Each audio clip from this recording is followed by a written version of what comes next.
This way. Hello, we're live. Hello. Good people. Good to see you. Good to have you. So, The daytime.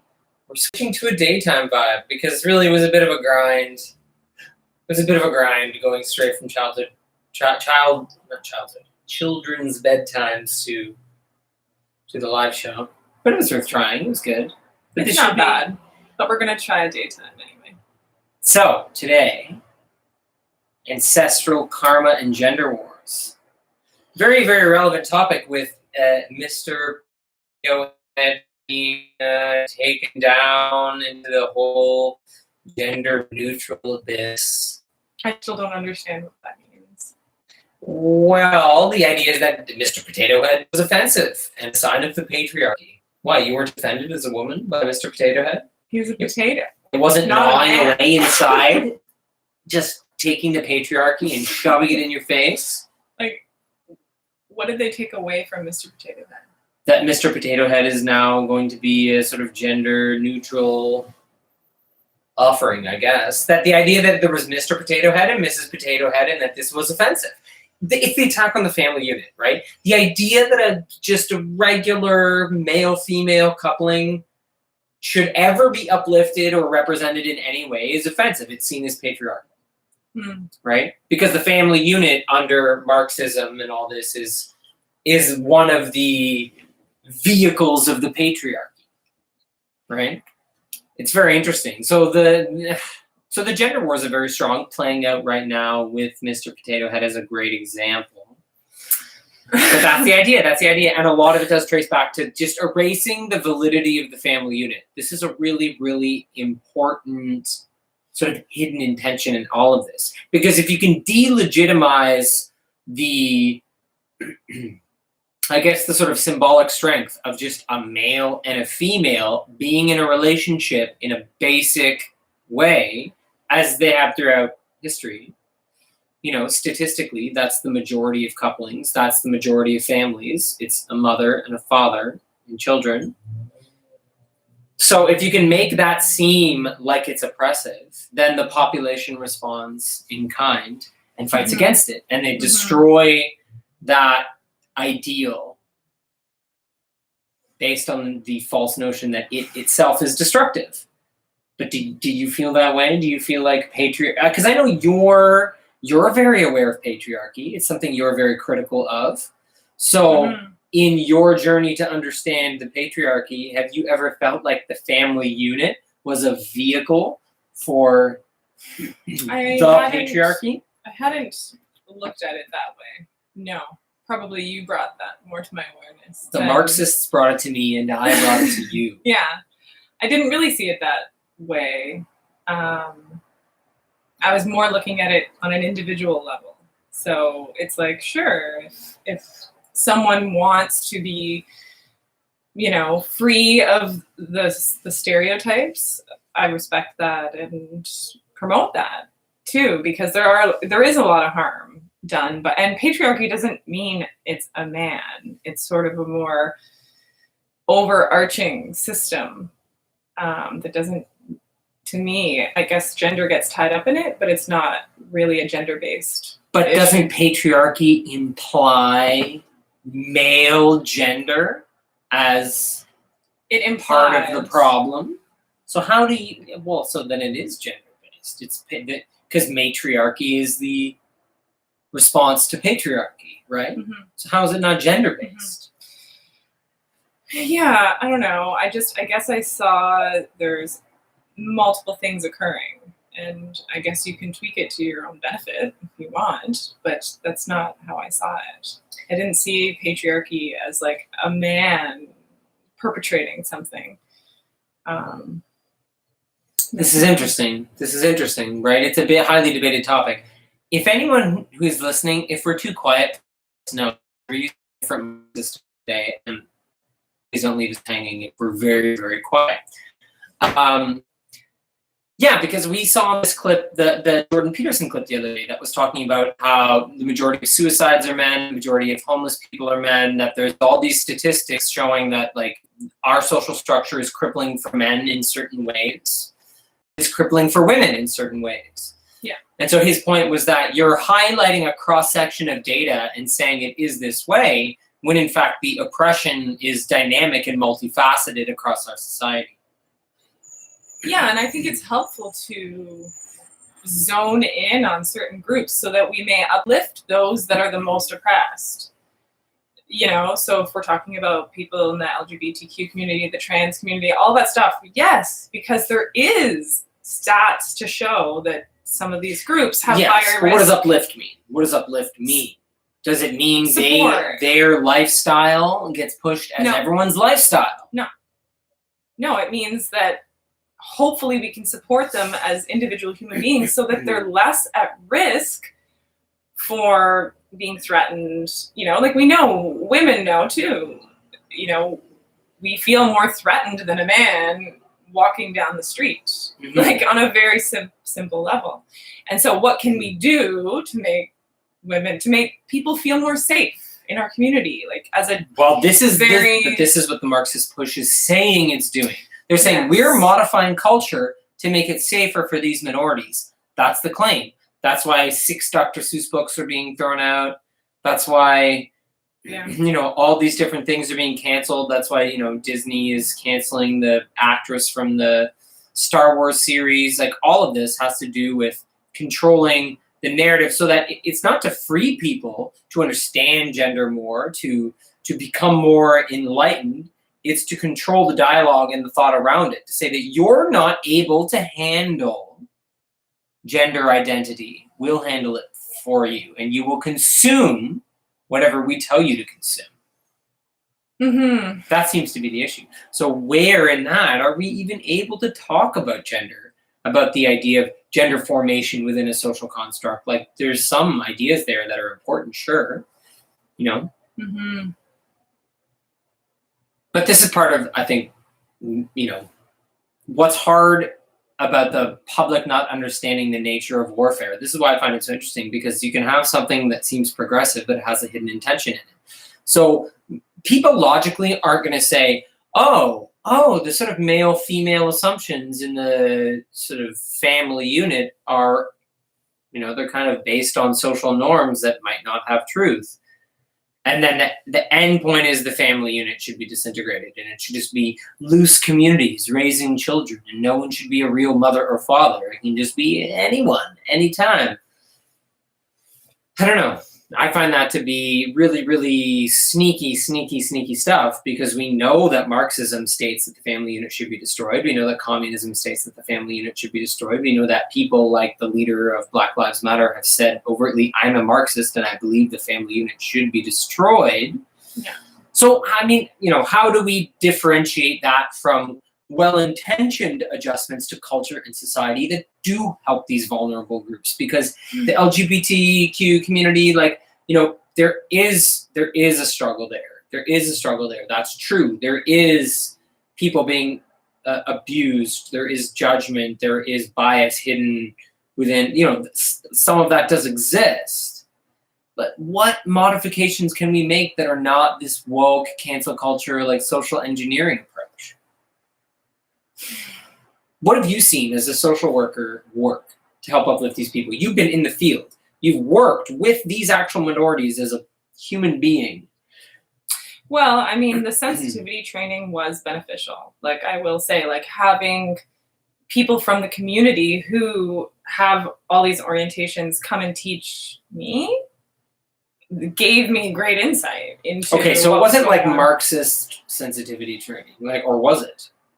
I don't remember it being like that. It was more about how to treat people who you already know based upon your outward judgments, there's something else going on. So how to approach someone and to have dialogue with someone about pronouns and simply their way of being. Right. And these in the workplace. Yeah.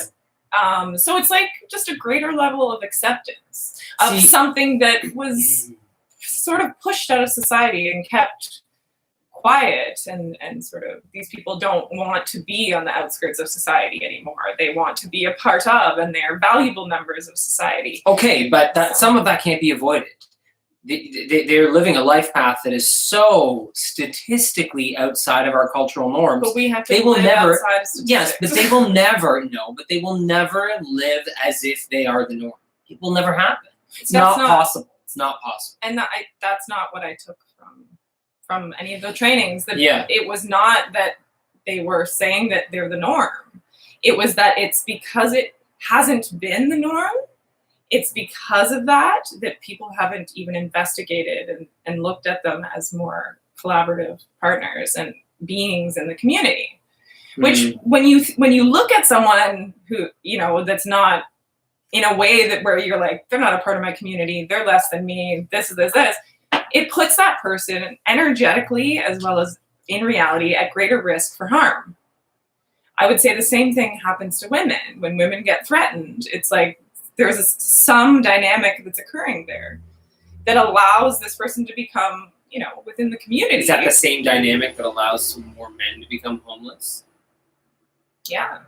Yeah, there's definitely something, and the same thing, like I was saying to you before, is that, yes, there may be more homeless men, but there's a lot more women, too, that stay in abusive relationships to stay housed. And so we don't know, like, the statistics. Yes, but so you're saying is the homeless man is the abused woman to a certain extent in many scenarios. Like as in women who have avoided homelessness just by accepting abuse. Yeah. Right. Yeah, so that's just both groups being oppressed in different ways. Yes, exactly. So while like Jordan Peterson makes a very good point, it's true. A lot, like the statistics are definitely more men homeless, but at the same time, where are all the women? Well, why aren't more women committing suicide then? Why are so many more men ending their lives? That's rough. I have no idea. That's super real. That's a super real statistic. Mm-hmm. That means the women are comparatively surviving. Mm-hmm. That more men are literally failing at life to the extent that they kill themselves. And the more women are saying, I will not, I will survive and continue to live my life. That's pretty real. That's pretty real. I don't know if that says much about anything, though. That's an interesting noticing, but it doesn't. What I would say it says is that the particular warfare that's being launched in that scenario, the women may have an endurance for it that the men don't have in that sort of one, that one kind of social pressure. Because I bet a lot of it is related to men, like, and this is total speculation, but, not living up to male ideals, like the ideals in society. Like, how are men getting to that point of being like, whoa, I feel so bad, I shouldn't live, right? So what ideals were they trying to achieve that became so toxic that they turned it against themselves and it was over? Why isn't that happening comparatively? But I don't know. We even know in the prison system, more males in the prison male-dominated situation, and it was, So what? How are so many women not breaking those laws? How? Why? Have an interesting discussion about But that. I think this is the point, is that when you discuss the real data, the actual information, it's just not it's not as simple as anyone wants it to be. It's not the narrative that anyone is seeking. Yeah. Statistics are helpful. The closest thing to say is that a small group of people have oppressed us all. To me, that's the most truthful statement you can make. A small group of very powerful people who don't identify along any of those spectrums have made it horrible for the rest of us to live here comparatively. Yeah, and I think a lot of us can relate to us rejecting parts of ourselves, no matter what kind of life we've led. It's the part that society's said wasn't okay, and that can be anything from your sexual preferences to your choice of career or your, so many different things. And what do we do with that? That becomes our shadow. And I don't know, I just think that it's true. I do understand what you're saying about we're all kind of being sort of attacked by a small amount of people, but at the same time, it is important to start to, like, at certain points to go, this group, we're going to help them, and this group, we're going to help them. And I don't like to get stuck into a mindset of like blocking people into groups, or myself even. it can become problematic. It causes me great turmoil to do such a thing. And in fact, I've fought quite against it, especially as a woman and a female. I growing up, it was quite challenging. So I fought that ideal that I felt so strongly society was pushing on me. I was like, oh, you want me to be like this? That feminine idea. The feminine thing of like when you see on TV shows, like anyone who grew up in the 90s, like, there was a lot of really messed up stuff that was just considered normal and acceptable. Like older men just talking to young girls on shows, and you're like, what is this? So, and I could feel that very early on. I was also raised Catholic, and all that. There's a lot of stuff there too about what women and like reproductively speaking and all of this stuff. And so I fought against it very, very harshly. So I would say that I did try to annihilate the idea of society's idea of what feminine it should be. That social construct. But so I just was like, I'm going to annihilate that. Okay, I'm so going to dress like a guy. I'm going to cut off my hair. I'm going to completely change how I look and watch and see what happens. But through your path, you have found femininity deeply in a more authentic way, wouldn't you say? Oh, through definitely. The life path that you've led, you found a very female orientation. Yes. Have you not? Yes. Right? In a very grounded, physical, biological way. Yes. But the culture that promotes that all of that is a construct, that it's just bullshit, that everyone is actually loose and gray and genderless in their real true nature. Like, this is what's being posited, that we're all genderless beings with a gender entirely being forced upon us. Mm-hmm. And that we are losing sovereignty by allowing gender identities to ever be produced for us in any social, cultural way at all. Mm-hmm. Whereas I don't see how that's possible in the story of evolution. I don't see how it's possible. Obviously, we've relied on these things as a form of evolving as a species. But, it's interesting. When you look at it from the perspective of, like, reparations and what's going on in the U.S. right now, that Biden's trying to push, like, reparations that, like, certain Black communities get money from white community. Like, I have no idea how that's all going to work. But, like, flip it around. It's like, should women get, based on this narrative, then what? Women should get reparations from men. Men should start giving women a whole bunch of money to pay them back for shit that ancestors did. I know, it's very difficult. It's bizarre. It's painful. That's a bizarre solution. There is trauma, okay? But there's trauma for everyone. So whose trauma is better? This trauma's worse. Who has the worst trauma? I win. I have the most trauma. Okay, but no, I can't look at it that way. I can't look at it. It's so individual. Like, if I meet an individual and they tell me, like, their trauma, it's devastating, and it's very unique to that person. And it may include gender trauma. It may include sexual assault, abuse, like all of those things. But it's just so different for everyone. Yes. Even within the boxes that we create. This is the point. The individual trauma is really what you end up having to deal with. So trying to do it in these big, weird groupings of, like, let's move money here for this group's trauma, take money from this group for this group's trauma. It's also like a bizarre form of materialism, as if we can procure healing through the movement of money throughout our society, which is really not what it's about. Like, sure, to a certain extent, when you're creating resources and like space for healing, maybe, but the way that it's being proposed is utterly absurd. It's utterly absurd. The idea that there should be money moved around is bizarre. It makes no sense because it's not who we are as a species. It's not who we are right now. It's not present with the human. Like, we have so many things to work out right now with where we're at right now in society, as human groups, as a civilization. Lurching into the past in a weird financial way through, like, the Biden reparation system that's being implemented. This is a waste of energy. This is a waste of time, and this has nothing to do with where we're at right now as a people. It's not like collective mindfulness, right? We have things to work out. We are who we are right now, and we need to deal with that. We don't need to pretend we're our ancestors. However, this brings us into the other aspect of what we wanted to talk about today, which is ancestral healing. So this is really important, I think, for people to sort of nuance, because on the one hand, they're saying you should give reparations, right? And they're saying this is ancestral. Because of what your ancestors did, you should now give money to these people because they were the victims of your ancestors. Is that the way to deal with ancestral healing? What's the path here? What's your experience?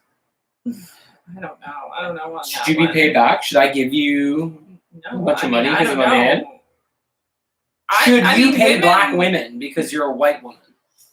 No. No. No, you shouldn't. But no, you people shouldn't. should be paid. Like, I know women's salaries and stuff are generally lower, statistically speaking, and that is wrong. Like, yeah, but Jordan Peterson would argue that again. He would argue that again. His point is that women have not had the time to reach the competency that men have. You want to say that there's been a benefit of men, so the men have had access to more education, generations of learning skills and all these things. How do you say it's about that instead of just competency? Because maybe some women are being paid less because there is less competency. Maybe, but I don't think so. I've seen it. I've seen it in my own spaces. And these women are fully competent people. Right. So a form of financial reparation to you would be the modification of actual salaries. Yeah. People should what do you mean? Should it fairly. be implemented by the state? No. Should it be enforced by federal law? I mean, if someone gets caught, So in a singular sort of criminal case, sure, justice should be, but how do we as a larger social construct, move in the direction of that justice? So sure, let's say, like Jordan Peterson saying is that a lot of that is based on competency, that some of it is just people being paid more because they're more competent people. But then, you're saying that, sure, maybe, but there's also cases where competency is equivalent, yes, and women are being paid less. Yes. So then if we acknowledge that, what is the solution? Does the government step in and force?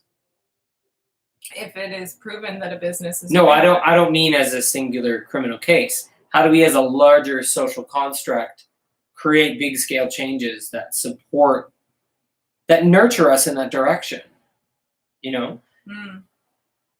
I think part of it is that it can't be as quick as people want. Some of it has to do with accepting, like, well, okay, yes, that imbalance is there.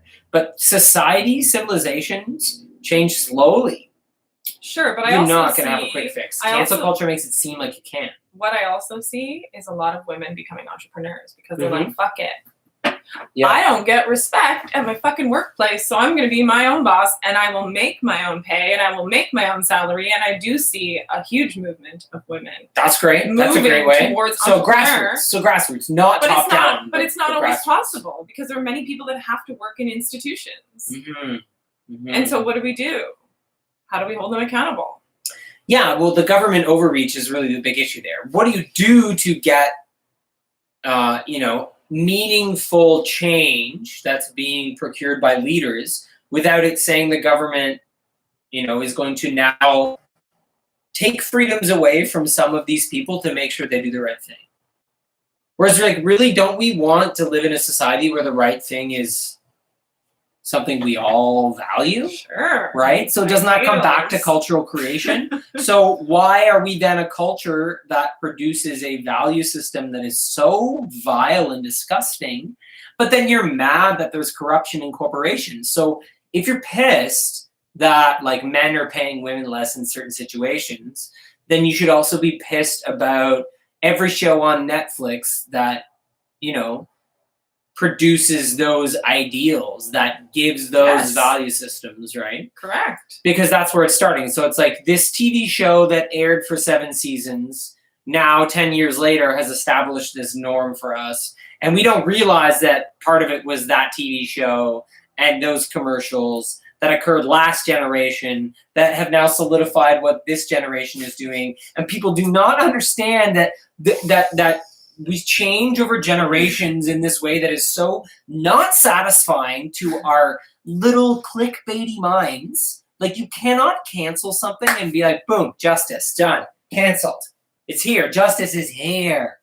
That's not how it works. That's not how it works. The kinds of changes that we want, the kind of justice that we want, where sure, let's say women are paid, all women who are, equivalent in men to their skill and whatever are paid the same. Sure, so we want to get there.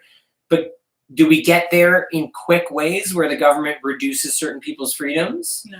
I don't think so. I think we have to accept how shitty it is right now and do the real work of becoming cultural producers that instill values in us and our children so that this will be the logical outcome. That the logical outcome is all people are paid according to their actual value and skill set. But that's not satisfying to people in terms of a clickbait headline, in terms of a little quip from Anderson Cooper. You know, it can't satisfy. You will not be satisfied. It's an emotional reaction.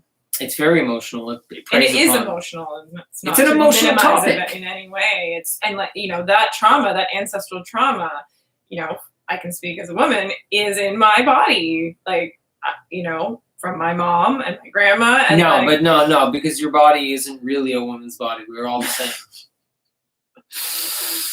I carry that, and you know what? I carry trauma from my dad's family as well. Like, it's not that I don't have that, but okay. So we all have the trauma of women and the trauma of men in us to a certain extent. So yeah, so you have your dad's traumas and your mom's traumas in you, and I have my dad's traumas in me, my mom's traumas in me. But I have a man's body. Yes. You have a woman's body. Yes. This is not an offensive idea. Yeah. You know, many are offended by it right now. But what's interesting here is that there's specific, we wanted to get into this today. I love this idea. It's so clarifying in this horrible gender war that's being launched on us right now for things like Mr. Potato Head, that if you have a man's body, you have specific access to healing the ancestral trauma of males. And if you have a woman's body, you have specific access to healing the ancestral trauma of females. Period.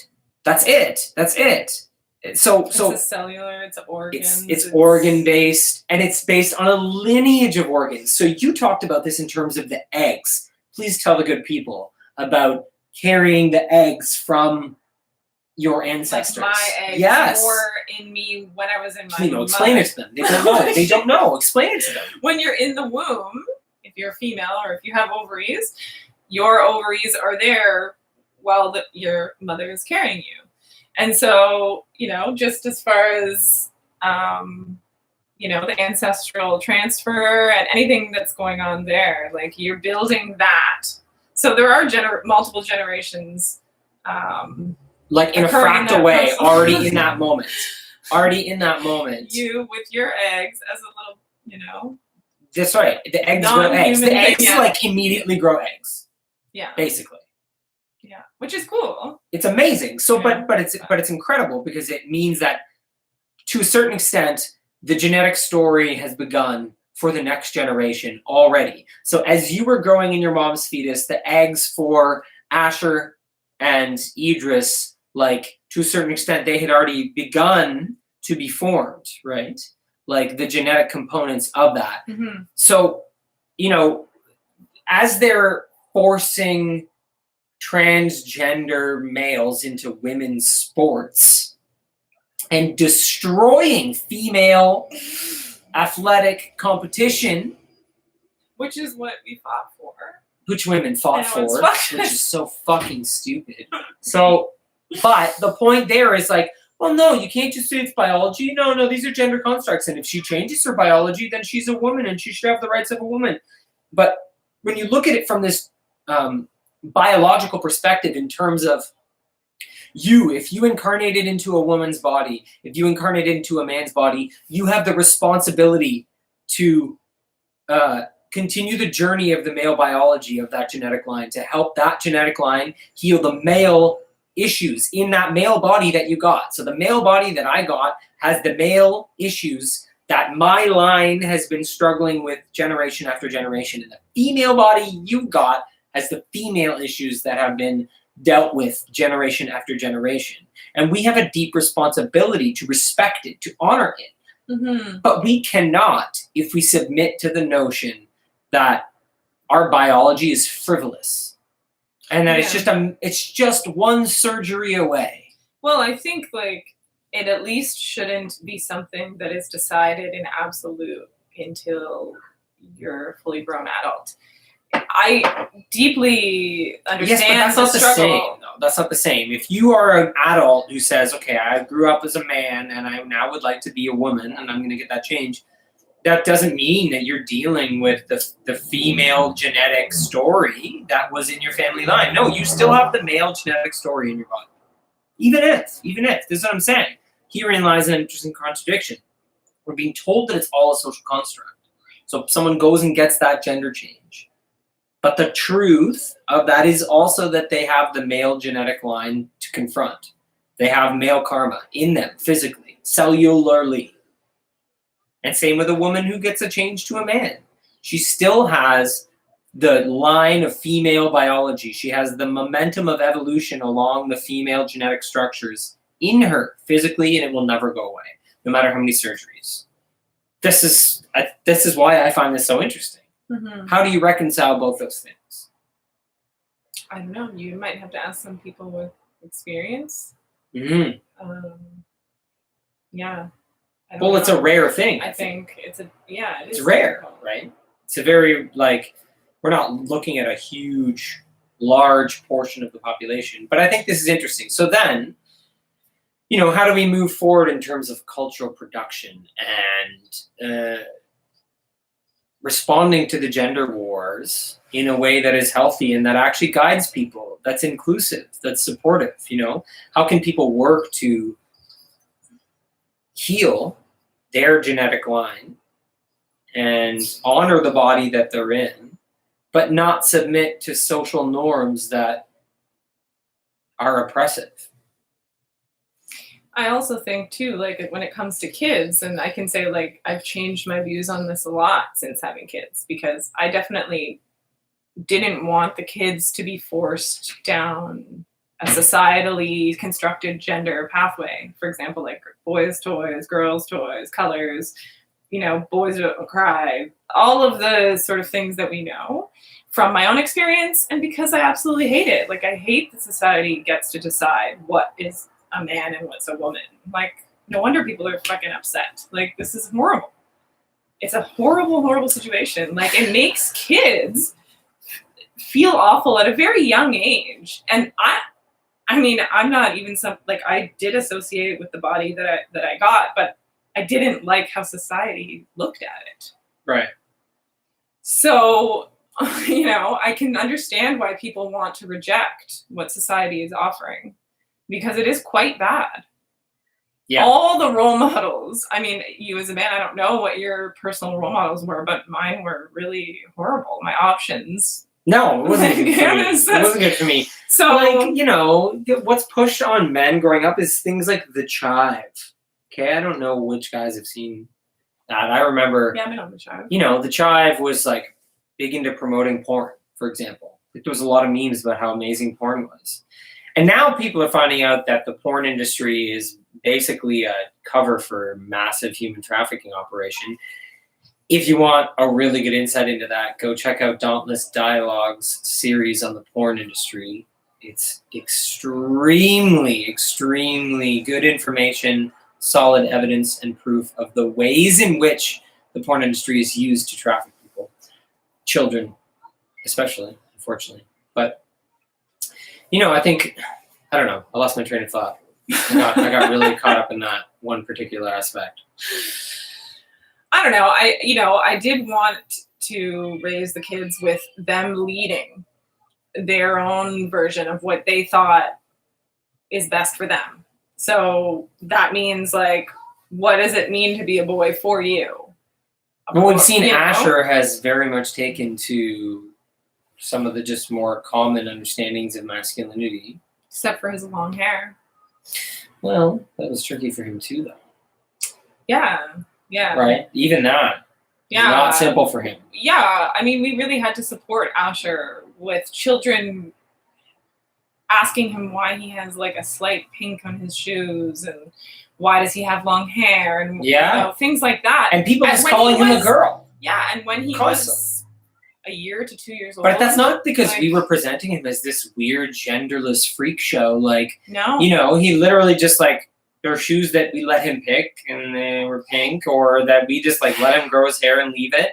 And you saw the indoctrination of the parents playing out in the kids. So some of this is like, okay, I see how some of those gender norms are oppressive, but also I don't think that children should be getting sex changes and having hormones and like, whoa, No. whoa. But it's hard because in those moments, like I would tear up. I would be like, it was first hard. angry, You could see it hurting after. and then upset because I'm like, no, my child does not have to be a girl because he's got pink. Now you're traumatizing my child because he feels like a boy, but you won't stop calling him a girl. Well, of course he hates pink now. Yeah. Of course he'll never wear pink now. Especially considering that when Like, they started using colors. So here's a little tidbit.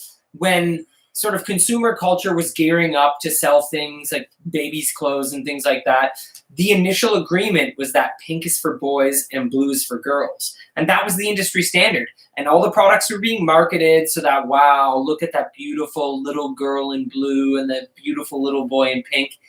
And then they flipped it. There was literally like a decision industry-wide, sort of culturally, to rotate them. And now it's the opposite. And people at the time, they accepted one and then they flipped to the other, whatever. And so this is exactly it. We have our son in the park wearing shoes that have some pink in them. And there's like, you know, little young boys being like, why is there pink on his shoes? And like, whoa. So some of what's going on is that the very sort of corrupt groups that are saying this is because of cultural norms are part of the network that's producing harmful cultural norms. Yeah. And so, yes, there are harmful cultural norms in terms of gender, but where are they coming from? Well, they're coming from consumer culture, which is dominated by an elite sort of corporatocracy that socially engineers people using product design and marketing and advertising.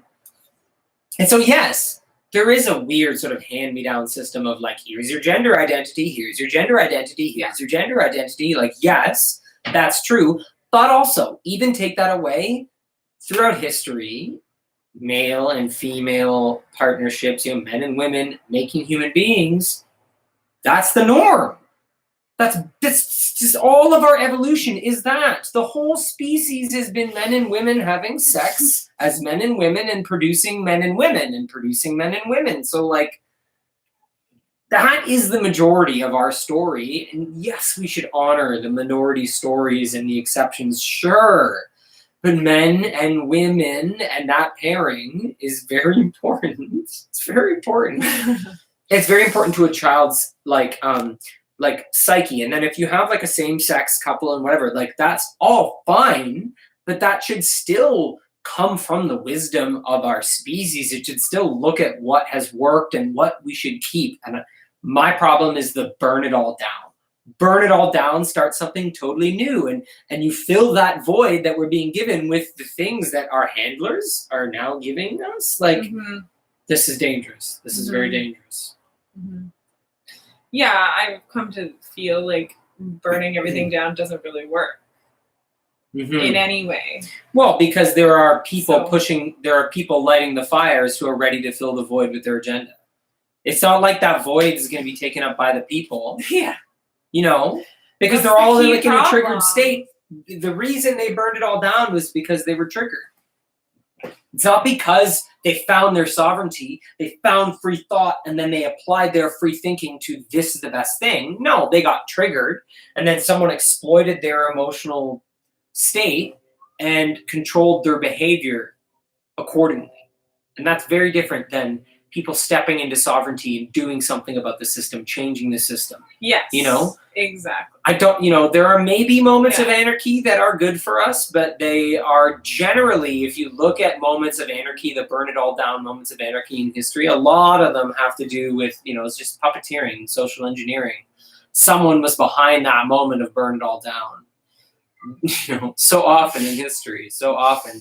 And just looking at communist history, what, you know, the fact that communist history is always preceded by cancel culture, I mean, this is how do people not see that basic pattern? Excuse me, before some place becomes communist, cancel culture is launched like a wildfire, and it paves the way for that new social order.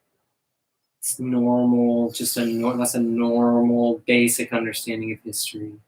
Yeah. That's really not, Yeah. it's not conspiracy theory, I'll say that. Yeah, so I guess it's just critical thinking within the gender wars, right? It's like Yeah. asking yourself, is this a good time to fight or not? Is this Mm. something I should fight? Mhm. Or let it go because it is just what it is right now, or it is an important part of our structure, whether you agree with it or not. But there are times to fight, for sure. When do we fight? It's tough. It's tough to know. It's Yeah. tough to know because the wrong fight can drain you. We were talking about this today as well. That the wrong fight can drain you, and there are certain little battles that I get in that would drain you that empower me, or Yes. there are battles that you get in where that I would be totally drained by that. That's the ancestral path. What battles are you fighting? Well, so let's take it down to practicals then here. Let's bring the end of the show in that direction. So if we're looking at healing ancestral karma, especially in terms of like the masculine and feminine. So let's just focus in on the perspective of if you have a male's body, then you have access to healing the male lineage in your family tree. And if you have a female's body, you have access to healing the female's lineage in your family tree. What have you done or experienced to enact that healing? How has that come about for you? What have you used? Well, I will say that I started with the burn it down approach. And I was like, none of this applies to me. They were oppressed. I'm not going to be that way. I'm going to fight. That was tiring and it didn't really get me anywhere. So I had to go inward. So now I go to my body. I do bleed every month. And so I have access to the wisdom produced every month in my body. Wait, so you're saying that your cycle is a direct path to healing female ancestry. Mm-hmm. Right. But it doesn't have to be, and things could come up at any given moment. I would say even the given relationship with females in my life, with other females, and my relationships with men and with you, I have every opportunity to do that in every moment of my day.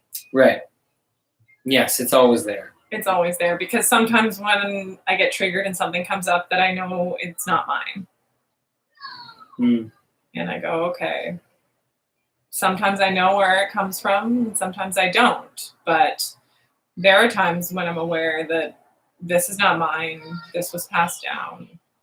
Definitely at least from one generation, probably from more. Almost always from more. Yeah, exactly. Almost always.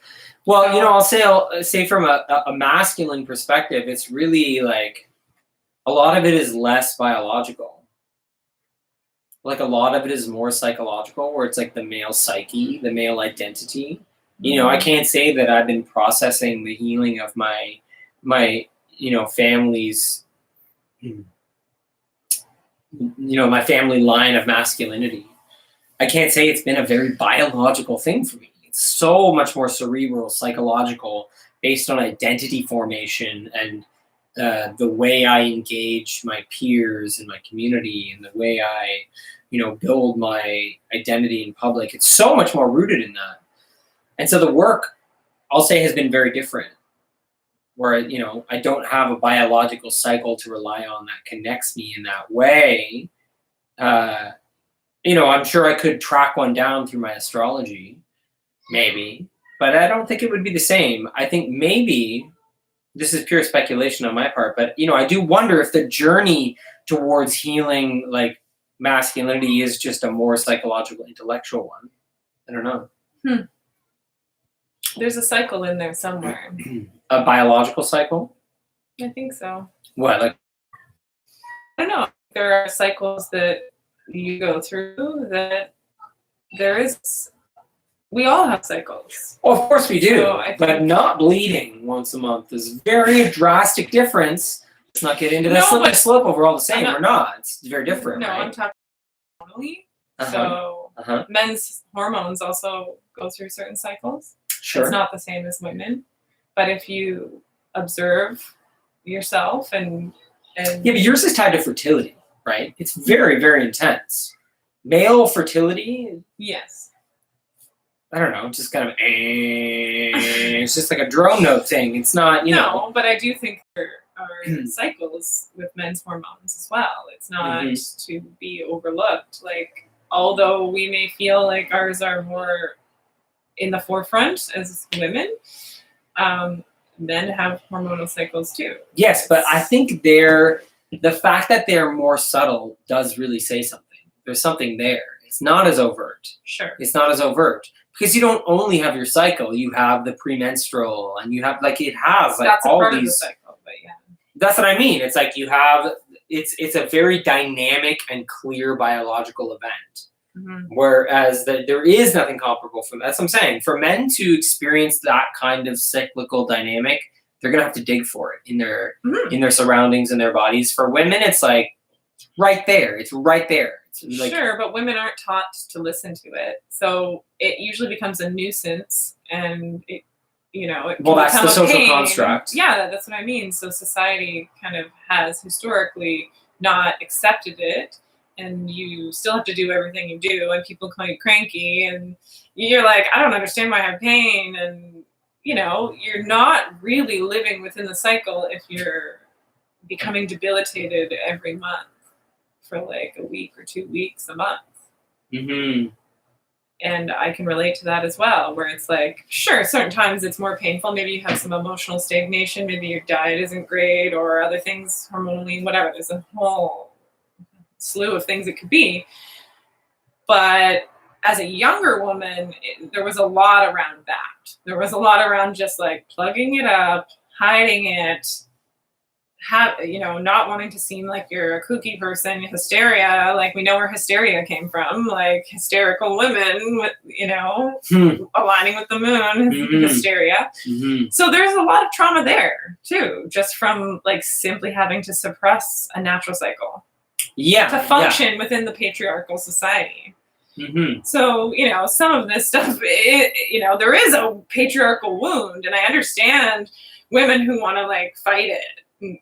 Because sometimes I get like that too, and it's from that where you're like, I have to hide this. So I do relate, and I do understand people who are like, I feel like I have to hide part of who I am because of my gender choices and because of my life choices and things like that. I have to, or for my safety, I have to do things like that, and it's very, very damaging. So not all women are connected to their cycle. No, even though they're forced option. into it. It's the option, though. I think it's what I'm talking about is it's the availability of something so tangible. Yeah, it seems like a gift when you're allowed to look at it that way, and when you choose to look at it that way. It is a gift. But I would say I was not raised that way. That was something that I had to learn and discover on my own. Yeah. I was not raised to see it that way. It was a biological function. That's it. So did you consider any of this when you put the blend in the diffuser for today's episode? Not really, no. I just put in a blend that was like really going to help mentally stimulate. Rosemary, lemon, basil, a lot of cerebral stuff to get the mind going. But then I put pink pepper too, just anchored in the heart. Very nice. Basil, and peppermint.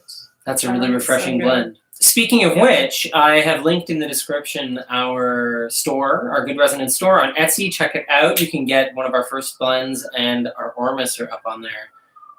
So please follow the link, and don't forget to like and subscribe to this channel as we do more. And follow me on Instagram, where I'm really most active right now. I have 2 new series that I'm starting just for free for the public because I just don't have enough free good stuff. So go on my Instagram and you can find Conspiracy Culture. I have a new episode coming out this week. And Conspiracy Dad, which is a show that I just kind of made on the fly that's turning into a real sketch comedy show. So I'll have a 3rd episode of Conspiracy Dad out sometime this week as well. Also, And I am continuing to work on my series for Dauntless Dialogue. You Are Here. Conspiracy Culture is a little insight into some of that work, so keep an eye out for that. And we have lots of other really good things brewing in the background. I will be pulling together a huge amount of research and subject matter expertise for a new series on the family, on the incredible nature of the family unit. That'll be coming down the pipeline in a couple months. So, anything else you want to add, Mr. Donovan? I don't know. I don't think so. I guess. So thanks for checking out our first daytime show. Well, we can be in the sun with you guys. Very nice. Very different for us. And I guess we'll try it again next Sunday at 3. We can't. We're at a birthday party. Oh, we're at a birthday party. Okay, so it'll be a different time. Keep an eye out for when it'll be. Maybe Saturday. Yeah, keep an eye out for when it'll be. Will not be the same time next week. Let it be known. Thank you to the little beautiful handful of people that joined us live. Thank you to everyone who comes for the replay. We love you. Awaken greatly. We'll see you on the internets. Bye-bye. Bye.